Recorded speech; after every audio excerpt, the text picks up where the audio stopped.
Bonjour et bienvenue à ce nouveau module du cours de e-marketing, le module qui parle de marketing de contenu. Comme toujours, d'abord un mot sur le fonctionnement avant de passer au contenu comme tel. En ce qui regarde le fonctionnement, il faut regarder le clip et puis le chapitre du livre, c'est le chapitre 15 qui est à lire.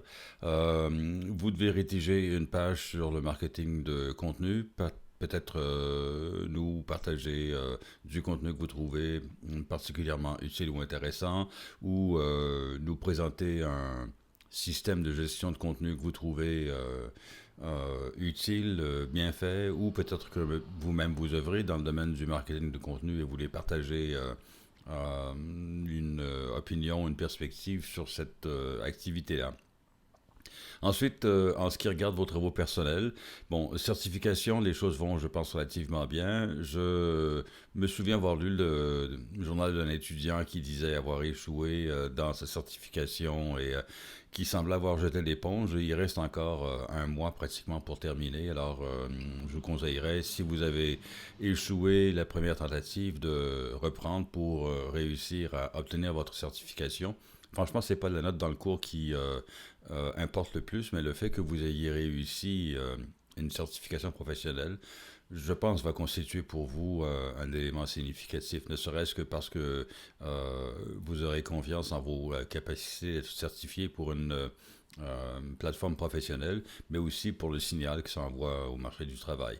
Ensuite, je reprends cette semaine Sentiment Analysis. Il n'y a pas finalement beaucoup d'étudiants qui ont réussi à se rendre à l'étape où on devrait se rendre, mais il faut que l'on progresse.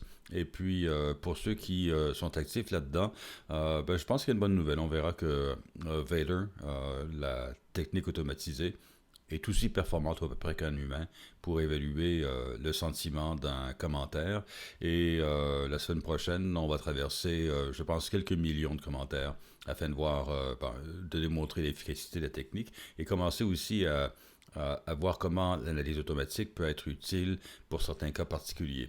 Ensuite, j'ai eu plusieurs questions sur les dates de remise. Il y en a parmi vous qui se retrouvent dans des situations plus complexes à cause du confinement relié à la pandémie du coronavirus. Euh, de toute évidence, si vous accusez un certain retard, je vous dirais jusqu'à la fin du mois d'avril. La session, normalement, je pense, prend fin le 23 et ça aurait été la date approximative de limite de remise des travaux. Je pense que moi, personnellement, si c'est jusqu'au 30 avril, il n'y a pas de problème. Votre note sera remise pour le début du mois de mai, là, quand la remise des bulletins se fait normalement. L'important, c'est que votre vie fonctionne correctement et puis que vous appreniez le plus possible dans le domaine du e-marketing, qui est certainement un domaine qui présentement redevient populaire parce que beaucoup d'organisations qui comptaient sur la distribution physique ou sur le magasinage physique sont maintenant en pause parce que ce n'est pas permis, sauf dans quelques services essentiels, et vont explorer la possibilité, j'imagine, de utiliser des moyens électroniques pour faire en sorte que leurs activités puissent être maintenues. Alors pour des gens comme vous, ça peut présenter des opportunités intéressantes de aider une organisation à effectuer de la vente au détail ou de la relation avec un client en utilisant des médias électroniques. Donc cette semaine, on parle de marketing de contenu, content marketing. Il y a, je vous dirais, deux dimensions. Il y en a une qui est abordée superficiellement, c'est celle des systèmes de gestion de contenu. Je vous dirais, dans le contenu écrit, WordPress vous permet de rédiger d'avance des billets qui vont être communiqués au moment que vous aurez spécifié dans votre entrée. Même chose pour YouTube, si vous produisez des vidéos, la vidéo peut être prêt à être diffusé, puis vous pouvez spécifier un moment auquel il sera disponible, le mettre dans une playlist particulière. Bref, il y a différentes plateformes, elles ont chacune leurs caractéristiques, leurs particularités. On en parle à un niveau extrêmement conceptuel. Pour le moment, rappelons-nous ce qu'on a vu lorsqu'on a parlé de publicité. On peut soit payer pour parler aux consommateurs On peut soit faire des choses qui vont faire que on aura des bloggers, ceux qu'on appelle les influencers, qui vont répandre le contenu sans avoir été payés. Si on paye les gens, ce sera du paid medium, un nouveau type de médium. Si des blogueurs, influenceurs, autres sources, les médias conventionnels en fait, reprennent votre contenu, ben, ce sera des médias que vous aurez gagnés. Et puis il y a les médias que vous possédez, et c'est là que s'applique le concept du marketing de contenu. Ce que vous voulez faire, c'est créer du contenu, votre propre canal de distribution qui sera intégré à un canal plus conventionnel, comme par exemple, dans un moment, on parlera de YouTube, qui est un canal très populaire, mais ça peut être aussi dans Facebook ou dans Instagram, vous aurez votre, ou dans Twitter, votre feed, et si vous créez du contenu qui possède certaines qualités, vous aurez des gens qui sont intéressés à lire votre contenu et vous pouvez avoir un impact sur la compréhension de ce que vous leur proposez et en tirer éventuellement des fruits. Je pense que l'exemple le plus légendaire est celui de GoPro. Tout le monde, vous connaissez la caméra, j'imagine. Vous avez entendu parler, peut-être vous en possédez une. Un produit très populaire et vous, si vous avez suivi l'évolution de l'entreprise, vous savez que après avoir connu une croissance fulgurante, ils ont éprouvé beaucoup de difficultés à maintenir leur niveau de prix et leur profitabilité parce que de nombreuses entreprises ont copié le concept de caméra d'activité et vendaient à des points de prix nettement inférieurs. Et à ce moment-là, je vous dirais, il y a 4 ans approximativement, GoPro générait pratiquement autant de revenus avec leur contenu média, c'est-à-dire avec des publicités, par exemple, qui sont associées, enfin, qui passent avant les vidéoclips sur leurs canaux. Et on a cru, enfin, ça a été évoqué à l'époque, que les éléments de contenu de GoPro allaient générer autant de revenus que la vente de caméras. Aujourd'hui, je ne sais pas, je n'ai pas vérifié cette année dans quelle situation il se retrouve. Je pense avoir compris que du côté hardware, les choses se sont replacées de manière raisonnable. Et puis, on n'entend plus parler de l'importance stratégique du contenu de manière aussi fréquente dans les contenus, dans les médias qui s'intéressent aux stratégies de gestion ou de mise en marché. Mais ça demeure malgré tout un exemple iconique. Juste pour vous donner une idée, je vais vous montrer, et il y a évidemment le risque que mon clip soit interdit pour des raisons de copyright sur YouTube, auquel cas je le modifierai. Mais ce clip de leur concours annuel, et ça montre à quel point on peut générer un contenu absolument fantastique, qui n'est pas comme une publicité, c'est-à-dire qu'on ne parle pas du tout là des qualités techniques du produit, on ne vend pas les mérites du produit, mais ça motiverait, je dirais, des gens à possiblement s'équiper d'une caméra de contenu, ou de toute façon, ça contribue à très probablement rehausser l'attitude, l'image que les consommateurs ont de ce produit-là. Alors, je vous laisse regarder ça. Ça dure à peu près une minute. Et puis, après ça, je reviens avec un autre exemple iconique de marketing de contenu. Is recording? Yes! Are you ready? No! Let's go! Come on, you can do it! What the fuck?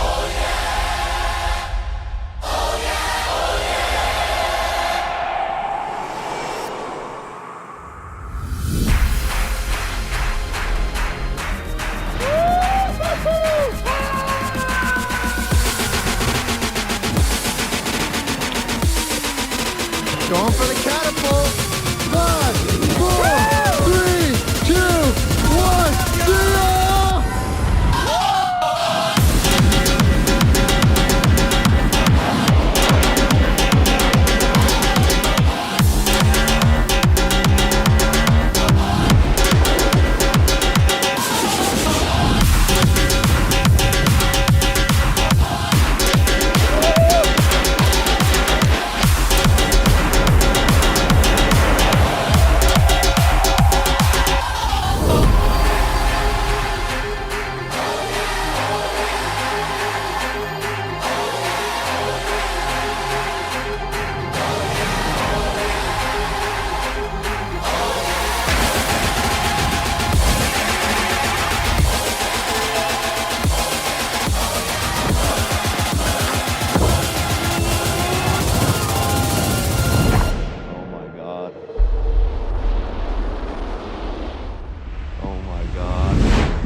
was insane.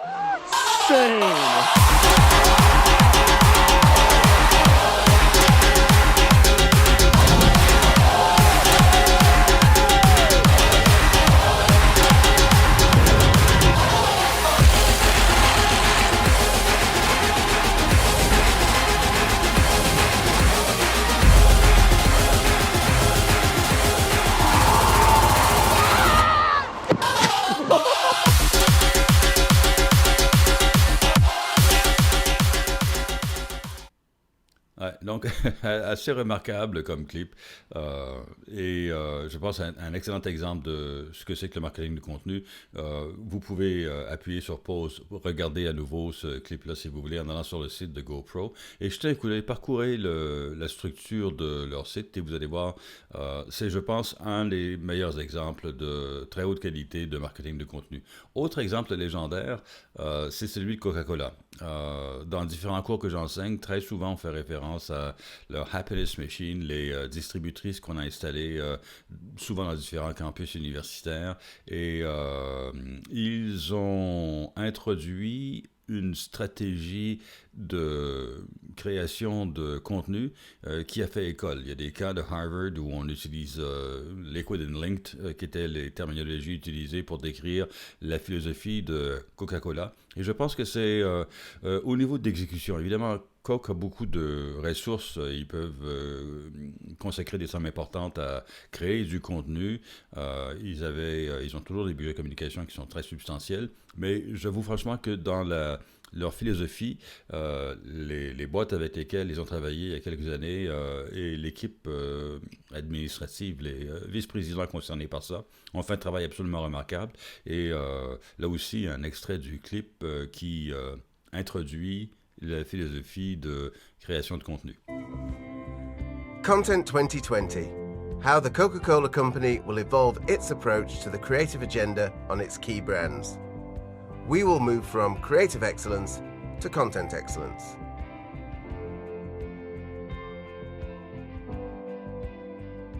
Chapter 1. How does content excellence approach liquid and linked content development? The purpose of content excellence is to create ideas so contagious they cannot be controlled. We call this liquid. And these ideas are so innately relevant to our business objectives, our brands and consumer interests, we call this linked. And through the stories we tell, we will provoke conversations and earn a disproportionate share of popular culture. The conversation model we have developed begins with brand stories. These brand stories create liquid and linked ideas. These liquid and linked ideas provoke conversations.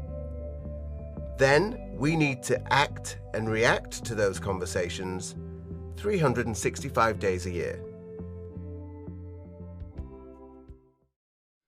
Autre exemple, il est plus prosaïque, mais exemple classique de ce que c'est qu'un marketing de contenu, Black & Decker, que beaucoup de gens, tout le monde connaît, je suppose, en termes de fabricants de petits appareils électriques ou d'outillage, ont sur leur site toute une série d'idées, de sources d'inspiration pour des projets à faire à la maison. Alors, si vous voulez, je ne sais pas, on parle ici, chambre à coucher, salle de bain, vous voulez rénover, ben, vous aurez presque certainement besoin d'une perceuse ou d'un tournevis électrique ou d'une scie ronde pour effectuer votre travail et puis il s'avère qu'ils en vendent, ce sera bon pour eux.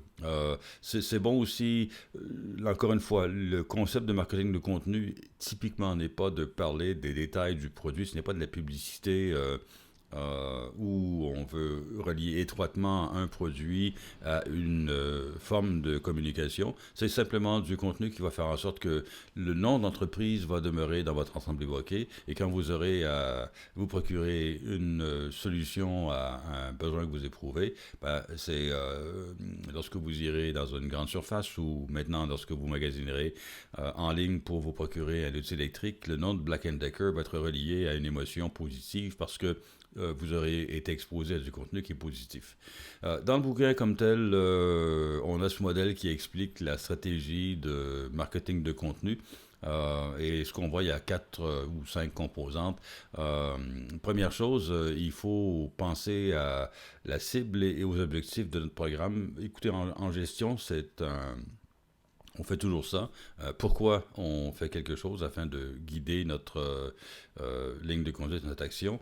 La cible, elle pourra être vos clients actuels, elle pourra être des clients que vous voulez convertir, clients d'autres organisations, que vous voulez convertir à votre entreprise, ou le public en général, en particulier si votre industrie peut être susceptible à des formes de réglementation. Bref, qui vous voulez cibler.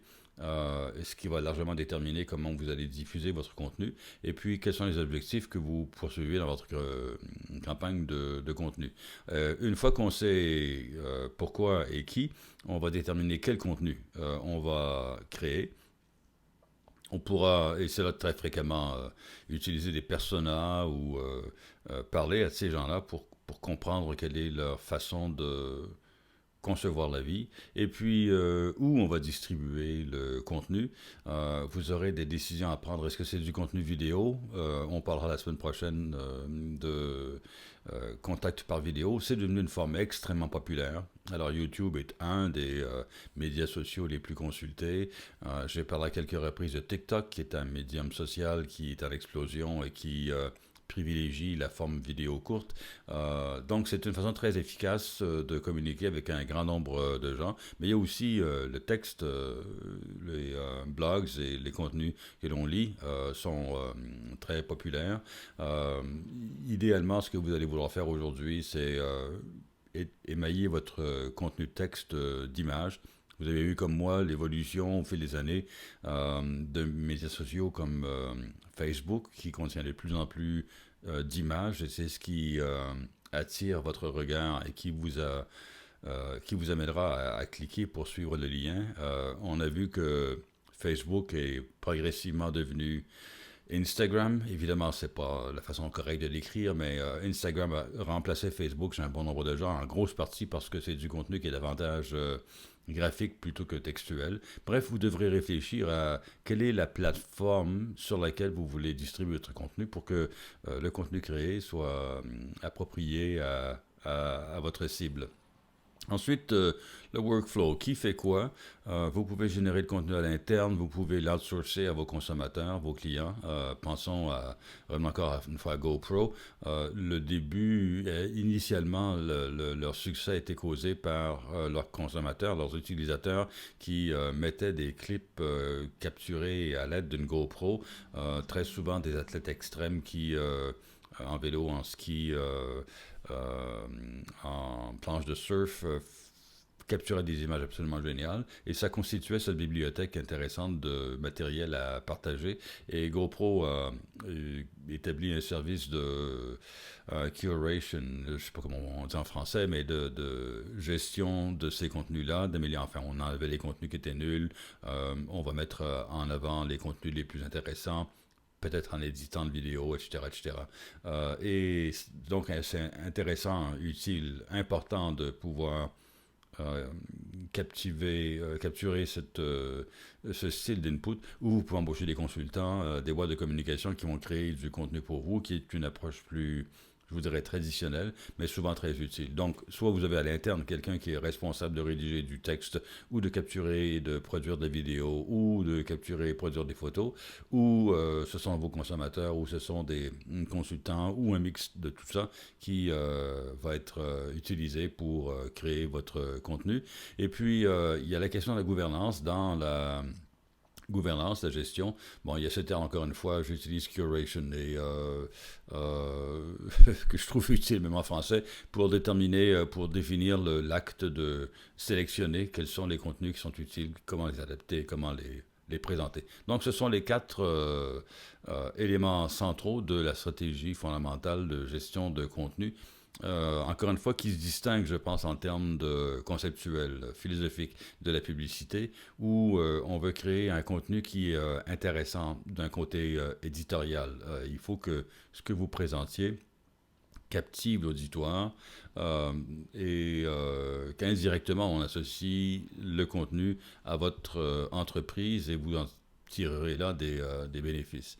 On voit ici le modèle de planification de ce qu'est le marketing de contenu. En fait, ça reprend, je vous dirais, essentiellement ce qu'on vient de dire, en ajoutant peut-être le contexte de marque en second lieu. Donc, alors, qui on veut cibler, quels sont les thèmes qu'on va développer?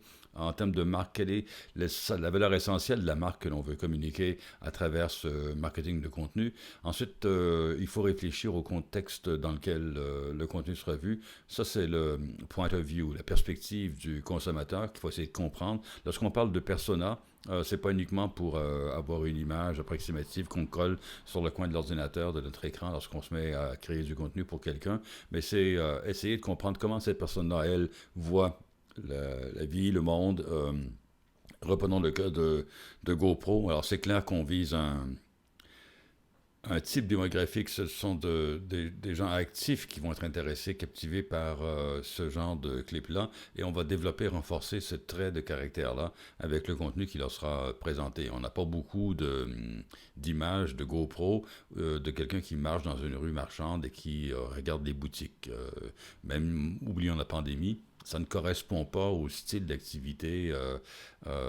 Regarder dans un musée, par exemple, les toiles, etc., etc., c'est pas le genre de contenu que GoPro valorise dans son marketing de contenu. Puis, on exécute et voilà le scénario. Une chose qui est intéressante, et je ne me souviens plus lorsque j'ai assemblé le matériel pour ce module-là. Je ne peux pas vous dire avec certitude si ça vient du bouquin ou si ça vient d'ailleurs, mais Cory Doctorow, quelqu'un dont peut-être vous avez déjà entendu parler, qui est encore, je pense, quelqu'un de très influent, qui a beaucoup communiqué d'opinions qui ont influencé des gens actifs dans le domaine du marketing en ligne et qui nous rappelait que content is king.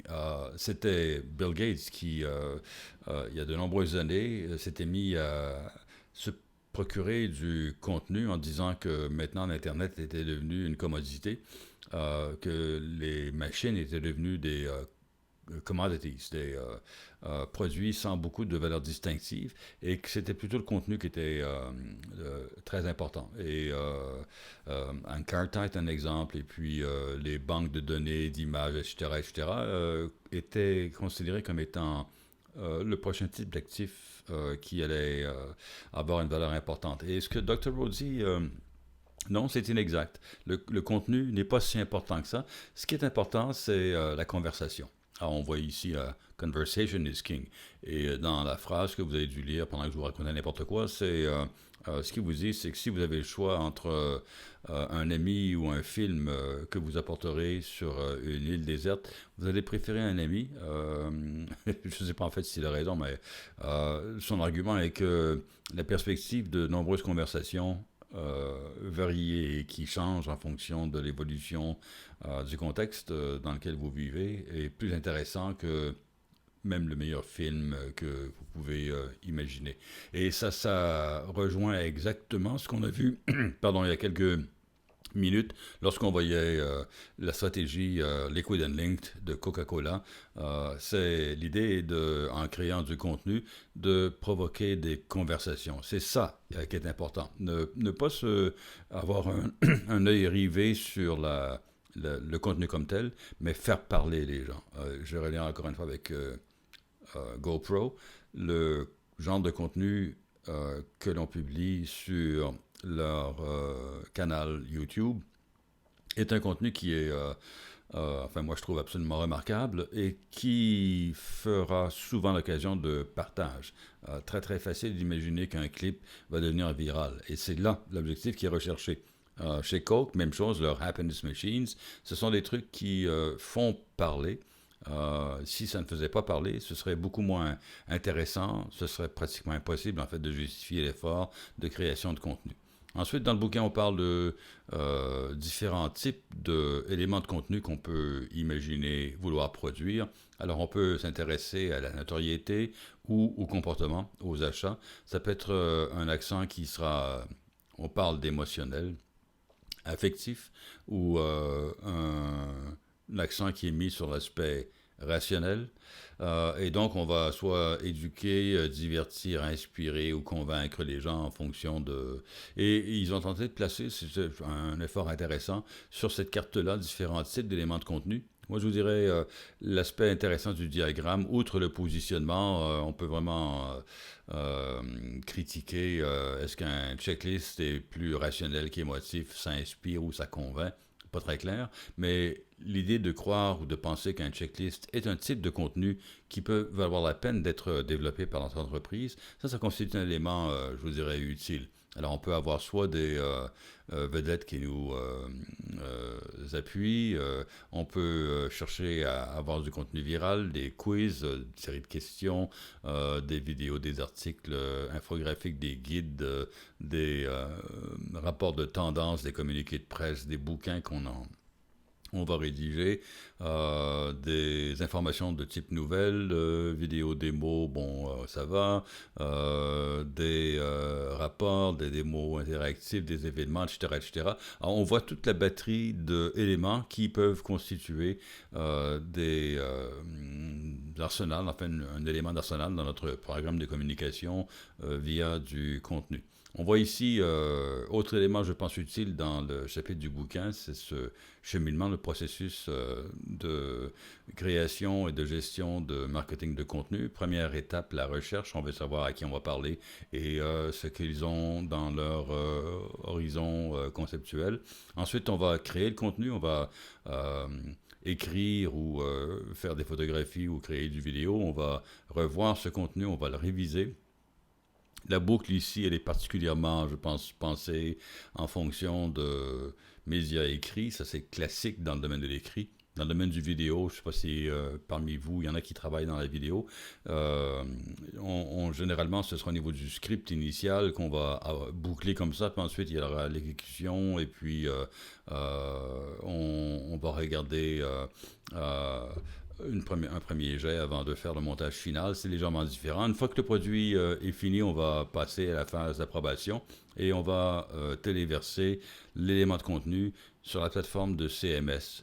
Dès qu'on a une machine, une organisation d'une certaine taille, on ne peut pas vraiment gérer à la pièce. Et ce qu'on va donc faire, c'est déposer les vidéoclips, par exemple, dans le CMS de YouTube ou dans un autre CMS qui va, lui, se connecter à YouTube, ou ce sera sur WordPress ou sur votre CMS, celui de Salesforce, par exemple, qui va se connecter à différents points de distribution avec des instructions relatives à quel moment, sur quelle cible on va rendre le contenu disponible.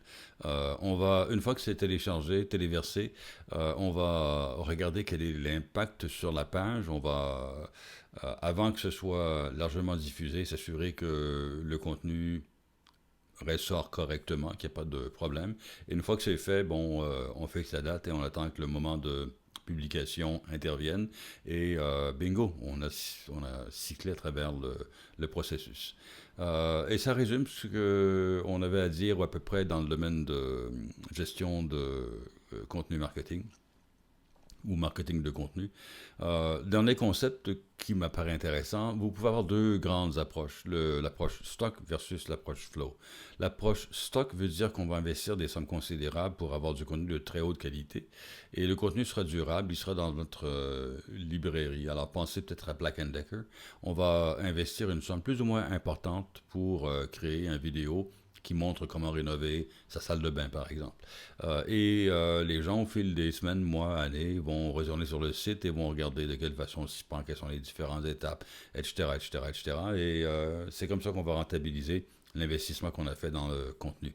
L'autre approche, c'est de dire que non, on aura des budgets limités. Mais par limité, il ne veut pas dire un budget global limité. On peut avoir une somme très importante pour susciter des contributions, mais le budget par élément de contenu, lui, sera plus faible. On n'aura pas une équipe de un technicien de la prise de son, un caméraman, etc., etc., pour faire une vidéo. On aura peut-être une personne où on va prendre de la contribution qui vient de nos utilisateurs pour avoir de la vidéo. Et les TOS, c'est un contenu éphémère. On n'archivera pas les contenus. Ça va circuler, ce sera le flow. Pensez à au genre de contenu que les gens vont pousser sur Twitter, par exemple. L'investissement pour un tweet n'est pas élevé, mais l'important, c'est d'être présent de manière régulière et avoir un flow continu de présence pour développer une relation avec la clientèle. Donc, est-ce que l'approche stock est supérieure à l'approche flow? Pas évident. Je ne connais pas moi de littérature qui va vous suggérer de toujours privilégier une approche plutôt que l'autre approche. Ce qui est clair, c'est qu'on peut réfléchir de deux façons distinctes, soit constituer une base de contenu de haute qualité, soit mettre l'accent sur une grande quantité d'éléments de contenu. Mon impression personnelle, c'est que avec le temps, il y a un déplacement qui se fait de stock vers flow, où on privilégie l'existence même de la conversation. Et on constate que lorsqu'on investit des sommes importantes pour créer, revenons aux vidéos de la salle de bain, dans 2 ans, de toute façon, il sera démodé. Alors, peut-être investir une somme plus modeste et s'assurer que vous aurez, par exemple, un grand nombre de salles de bain, faire un concours pour que les gens vous contribuent leur stratégie lorsqu'ils ont fait leur rénovation et que votre site, donc, soit plutôt un point de conversation plutôt qu'un musée de vos créations en termes de contenu qu'on peut utiliser à des fins de marketing. Ben voilà, ça termine le module pour cette semaine. Donc, vous avez vu le clip. Lisez le chapitre 15 si ce n'est pas déjà fait. Ensuite, côté marketing de contenu, encore une fois, soit vous avez une page à rédiger sur une plateforme de CMS peut-être ou sur un exemple d'entreprise que vous trouvez qui fait un bon travail côté marketing de contenu ou si vous travaillez dans ce domaine-là, qu'est-ce que vous faites? Partagez votre expérience et puis je vous rappelle d'avancer vos projets individuels et en termes de date de remise, ne pas vous préoccuper, fin avril devrait être très correct en ce qui me concerne. Donc, bonne semaine et puis on se retrouve la semaine prochaine.